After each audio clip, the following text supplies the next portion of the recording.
क्योंकि वो तो वहां पर बैठे हुए थे बेचारे के भाई दिन ब दिन पैसे बढ़ते जा रहे थे, लेकिन उधर इंडियंस हैं वो भाई शुरू से ही 11 रुपए पर थे और भाई 5 साल बाद।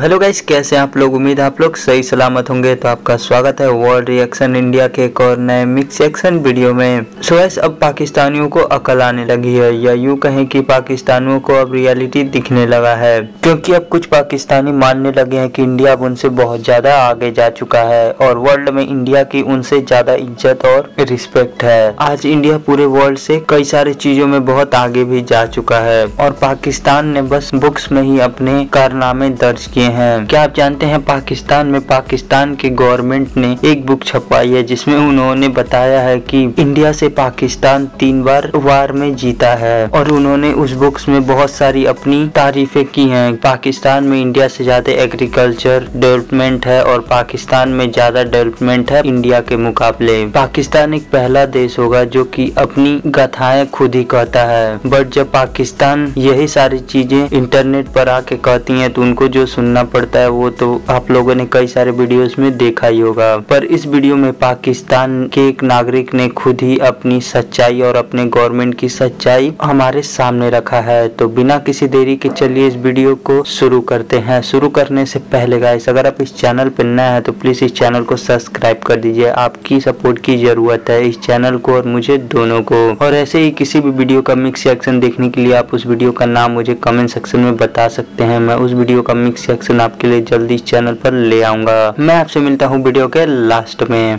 हम लोगों ने बचपन में एक बुक पढ़ी है जिसका नाम होता है सोशल स्टडीज। पाकिस्तान में ये किताब क्लास 5 से क्लास 12 तक पढ़ाई जाती है और मुझे उम्मीद है कि इतना ही अर्सा तकरीबन ये इंडिया में भी पढ़ाई जाती है। इसके साथ ही इसका एक रेप्लिकेट बुक होती है जिसका नाम होता है पाक स्टडीज, यानी या के पाकिस्तान स्टडीज। अब इन बुक्स का मकसद क्या होता है? इन बुक्स का मकसद ये होता है कि जिस कंट्री में लिखी जाए उस कंट्री को ये ब्यूटीफाई करें जहाँ तक हो सके। पाकिस्तान में जो किताब लिखी गई है पाक स्टडीज़ की या सोशल स्टडीज़ की जो हमने पढ़ी है, उसके अंदर लिखा होता है कि पाकिस्तान ने किस तरह इंडस्ट्रियल डेवलपमेंट की, एग्रीकल्चर डेवलपमेंट की, किस तरह स्पोर्ट्स के मैदान में पाकिस्तान आगे निकल गया, किस तरह पाकिस्तान स्ट्रेटेजिकली कितनी इंपॉर्टेंट जगह पर है, किस तरह पाकिस्तान 3 जंगें जीता इंडिया से, 1965 की, 71 की और 1999 की, और किस तरह बांग्लादेश में कुछ गद्दार लोगों ने वो मुल्क ही हमसे अलग करवा दिया। लेकिन क्या ये सब कुछ रियलिटी है? तो ऐसा नहीं है। लेकिन रियलिटी बहुत स्लोली इंसान को समझ आती है और ये इजीली समझ नहीं आती, क्योंकि हमने अपनी सियासत का आगाज तकरीबन उस सोशल स्टडी की बुक से ही किया होता है, तो हमारे जहन के अंदर वो चीजें मजबूती के साथ बैठी होती है। 2018 के अंदर मैं चाइना गया और मेरे साथ मेरे बहुत से इंडियन दोस्त भी बन गए वहाँ के। मैंने ये अंदाज़ा लगाया कि हर 1 साल के बाद मुझे मेरी करेंसी डाउन हो रही थी और मुझे जो RMB था, जो चाइना की करेंसी है, वो महंगी मिल रही थी। यानी कि जब मैं 2018 में चाइना गया तो मुझे 17 रुपए में 1 RMB मिल रहा था, इंडियंस को 10 रुपए में मिल रहा था। 5 साल के बाद मुझे 40 रुपए में मिलना शुरू हो गया, जबकि इंडियन को वही तकरीबन 11 रुपए में मिल रहा था। यानी कि हर साल के बाद मेरा लिविंग स्टैंडर्ड इंडियन स्टूडेंट्स के मुकाबले में डाउन हो रहा था। तो मुझे अंदाज़ा हुआ कि शायद इकोनॉमी में इंडिया हमसे आगे जा रहा है। फिर उसके बाद एक और मैंने न्यूज़ पढ़ी कि डोनाल्ड ट्रंप ने इंडिया विजिट किया और उसका बहुत धूमधाम से रिसेप्शन हुई और वो बड़ी खुशी से इंडिया गया।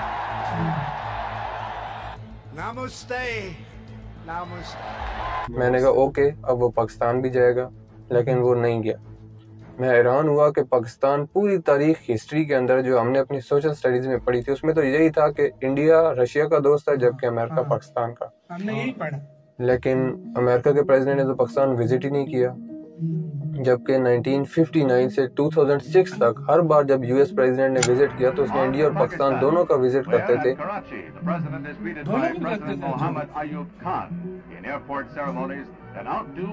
और वो पाकिस्तान को ज्यादा इंपॉर्टेंस देते थे क्योंकि जो इंडिया था वो तो रशिया के साथ मिला हुआ था, तो और इंडिया की जो इकोनॉमी थी वो भी इस तरह ओपन नहीं थी जिस तरह अमेरिका और वेस्टर्न कंट्रीज चाहते थे, क्योंकि इसकी ज़्यादातर इंडस्ट्रीज गवर्नमेंट के अंडर थी, जबकि जो इनफॉर्मल इकोनॉमी थी वो प्राइवेट सेक्टर में थी, लेकिन वो इतनी मजबूती नहीं थी। और शायद इसी वजह से इंडिया उस दौर के अंदर इतनी तरक्की भी नहीं कर सका था, क्योंकि उस दौर के अंदर पाकिस्तान इंडिया से वाकई आगे था। तो जो अमेरिकन थे वो इंडिया को इतनी इंपॉर्टेंस भी नहीं देते थे, यहाँ तक कि 1971 के अंदर जब उससे पहले बांग्लादेश और पाकिस्तान के दरमियान कुछ मसले चलना शुरू हुए, ईस्ट और वेस्ट पाकिस्तान के दरमियान, तब कई कंट्रीज ने अमेरिका को कहा कि आप पाकिस्तान पर नज़र रखें, लेकिन अमेरिका ने कहा मैं नज़र नहीं रखता। क्यों? क्योंकि वो उस टाइम पाकिस्तान के बहुत अच्छे दोस्त थे। उस दौर का जो था प्रेसिडेंट रिचर्ड निक्सन, वो बिल्कुल इंपॉर्टेंस नहीं देता था इंडिया को। उनका जो सेक्रेटरी ऑफ स्टेट था हेनरी किसिंजर, उसने तो इंदिरा गांधी और इंडियंस के बारे में बहुत बुरी बातें की हैं, जो आप पढ़ भी सकते हैं, जो बाद में लीक भी होगी। तो वो उस टाइम इंडिया को इम्पोर्टेंस इतनी नहीं देते थे, पाकिस्तान को देते थे। लेकिन अब रियलिटी डिफरेंट थी। मैंने पढ़ा कि बराक ओबामा ने भी इंडिया विजिट की है, फिर डोनाल्ड ट्रंप ने भी इंडिया विजिट किया, फिर जो बाइडेन जब आया तो उसने भी पाकिस्तान के वाइस प्रेसिडेंट को कॉल तक नहीं की। हम तो कई अरसा इंतजार करते रहे कि वाइस प्रेसिडेंट हमें कॉल करेंगे, लेकिन उन्होंने हमें कॉल भी नहीं की। वाशिंगटन में अमेरिकी सफारतखाने में एक अमेरिकी मैगजीन को इंटरव्यू में मोईद यूसुफ ने कहा कि पाकिस्तान जैसे अहम मुल्क के वजीर आजम को अमेरिकी सदर का फोन न करना समझ से बालातर है। इवन कि उन्होंने तो पाकिस्तान के खिलाफ कहा कि मुझे लगता है कि ये दुनिया में मोस्ट डेंजरस नेशन है, जबकि इंडिया के बारे में उन्होंने बहुत खुशी से राय दी, अच्छी राय दी। फिर इंडियन के साथ लोग बहुत अच्छे थे, मगर उनकी कॉल ना करने की वजह भी थी। पाकिस्तान हमेशा अमेरिका की इमदाद पे बैठा रहा। पाकिस्तान ने खुद इतनी ज़्यादा तरक्की की भी नहीं थी सारे अरसे में। उसको लगता था कि अगर उस पर अटैक होगा तब भी ये सारे मुल्क उसकी मदद के लिए आ जाएंगे, और अगर उसको पैसों की ज़रूरत होगी तब भी ये सारे मुल्क उसकी मदद के लिए आ जाएंगे। और वही चीज़ पाकिस्तान के जिस्म के अंदर अब तक बैठी हुई है, जिसको हमेशा यही लगता है कि मेरे दोस्त मेरी मदद कर देंगे तो मुझे खुद तरक्की करने की क्या ज़रूरत है। आज भी पाकिस्तान सऊदी अरब, चाइना और इन कंट्रीज पे बैठा हुआ है। उस टाइम भी पाकिस्तान इन्हीं सारे कंट्रीज पे बैठा हुआ था कि ये मेरी मदद कर देंगे।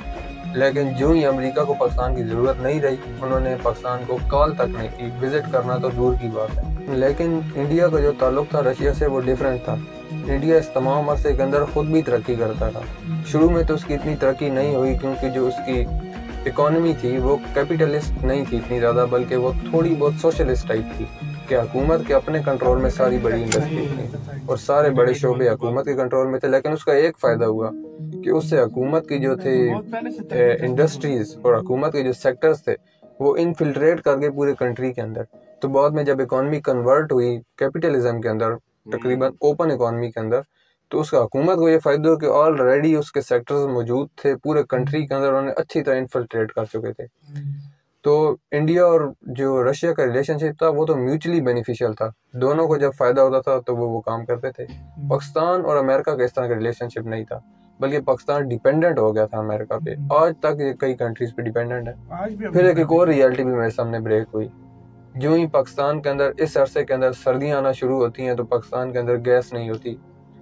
सबको पता है कि 2009 के अंदर 2009 के अंदर पाकिस्तान और ईरान ने गैस पाइपलाइन बिछा दी, लेकिन अमेरिका ने बाद में सैंक्शन लगा दी ईरान पे कि आप ईरान से कुछ भी नहीं खरीद सकते, ना ही तेल ना ही गैस।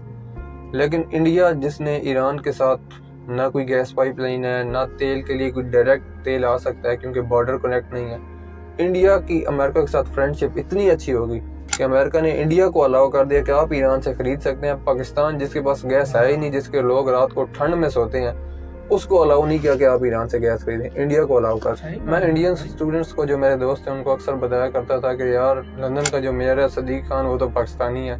पाकिस्तानी ना सिर्फ पाकिस्तान में तरक्की कर रहे हैं बल्कि बाहर कंट्रीज में भी बहुत तरक्की कर रहे हैं। तो कुछ ही अर्से बाद एक और न्यू खबर आ गई। इंडियन ने मुझे आके बताया कि भाई यूके का प्राइम मिनिस्टर जो है इंडियन बन गया, ऋषि सुनाक, और उसके अलावा उनकी होम मिनिस्टर भी इंडियन बन गई है।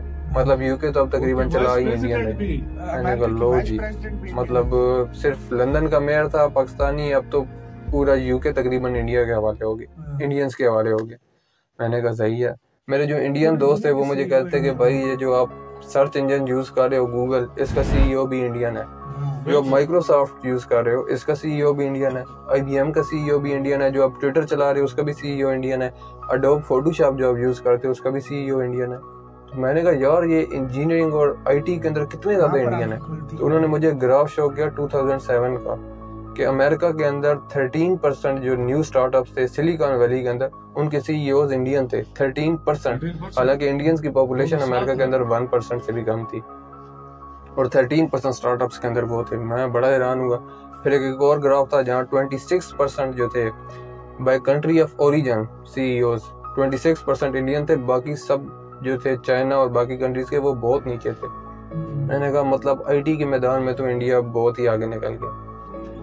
और किसी भी कंट्री के बारे में अगर वो कंट्री तरक्की कर रहा है तो उसके बारे में बुरा नहीं सोचना चाहिए। मेरे ख्याल में ये इंडियंस के लिए अच्छा है कि उनके इतनी ज़्यादा तरक्की हो रही है। इससे क्या होता है, उनकी जो पुअर पॉपुलेशन है वो भी ऊपर आएगी, मीडियम क्लास ज़्यादा होगी। और अच्छी बात है कि अगर लोग किसी कंट्री के खुश रहे, हम कुछ लोगों के बारे में तो कह सकते हैं कि ये बुरे हैं, लेकिन हम एज अ होल कंट्री किसी को बुरा नहीं कह सकते।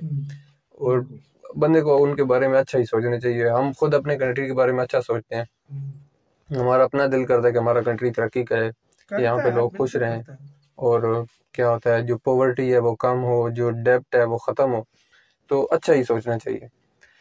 तो इस सब अरसे के अंदर जो थी रियलिटी थी वो मुझे यूं ही नजर आई कि इंडिया बहुत सारी चीज़ों के अंदर पाकिस्तान से आगे था। पाकिस्तान से वो स्पेस रेस के अंदर बहुत आगे था, अब मिलिट्री के अंदर वो बहुत स्ट्रांग हो गया। वही अमेरिका जो पाकिस्तान के साथ हमेशा देता था, जो पाकिस्तान का F-16 भी नहीं बेच रहा था इतना, उसने इंडिया के अंदर अपना F-35 डिस्प्ले किया बेचने के लिए, जो उसके सबसे बेस्ट जहाज़ों में से एक है, लेकिन वो पूरे कॉन्फिडेंस के साथ इंडिया को वो बेच सकता है। इंडिया का जो प्राइम था डिप्लोमेसी का वो मैंने देखा 2022 के अंदर, जब रशिया और यूक्रेन की वार हुई। यहाँ पर तो इंडिया ने 2 वर्ल्ड सुपर पावर्स के साथ खेला और बहुत अच्छा खेला है। मेरे ख्याल में तो ये बेस्ट प्ले था उसका। इससे आगे मजीद भी मुझे उम्मीद है मुझे देखने को मिलेंगे।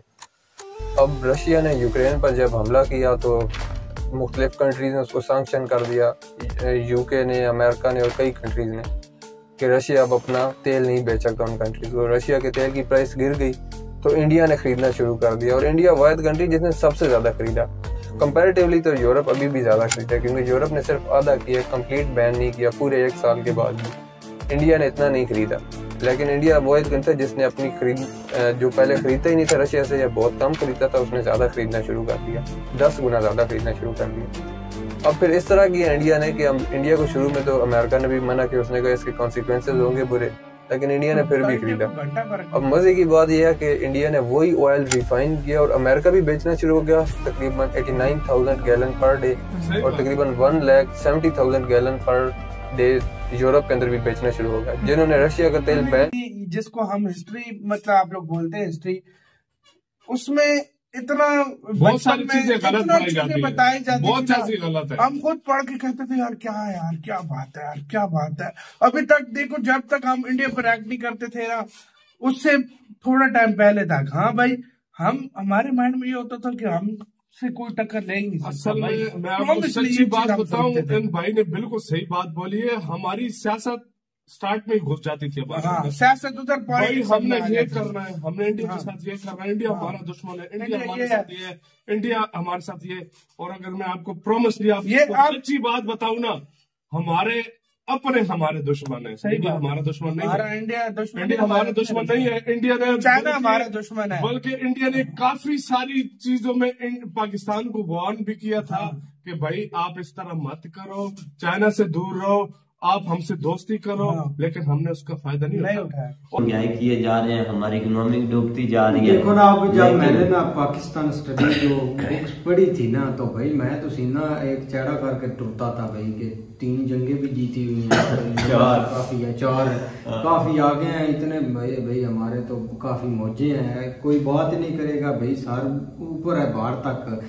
लेकिन भाई जब एक रियलिटी में आए ना, तो कोई कुछ के मतलब कोई चीज भी नहीं थी ना इधर वो फैक्ट्रियां थी, ना वो इधर तरक्की देखने को मिली, ना इधर वो डेवलपमेंट देखने को मिली। यहाँ तक कि जो बुक पर बाहर थे वो भी फेक बनाए हुए थे कि ये भी पाकिस्तान में है।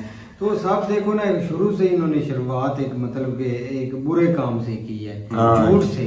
तो अभी तक वो 75 साल से झूठ ही बोलते जा रहे हैं, और अभी भी किताबें वही हैं यार, वही है। अभी तक भी याद है जो इंडिया के बारे में एक इमेज था ना हमारे ज़हन में, या एक चीज थी, वो ये थी कि मतलब जहाँ जो इलाके इधर दिल्ली वाली साइड के है ना, वो जस्ट हमने देखे हुए थे कि वहाँ पे बहुत ज्यादा जिस तरह एक रश है, और मतलब उसका जो है ना वो एक अजीब सी एक पिक्चर लगी होती थी हमारी बुक के अंदर, ये देखो वहां पे गुर्बत हुआ है और ये है।